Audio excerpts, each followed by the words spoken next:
To make a delicious cabbage recipe, take a pan or any utensil, make it hot on a low flame, pour 2 tablespoons of oil for tempering.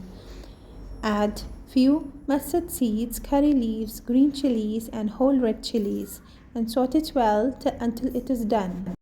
Once the tempering is done, add diced carrots. To the tempering, add chopped cabbage and green peas. You can also add capsicum of different colors. Add some salt and mix it well. Cook it on a slow flame until the cabbage and all the vegetables become soft. Enjoy the delicious and nutritious cabbage recipe with roti or paratha. Indian breakfast is ready to be served.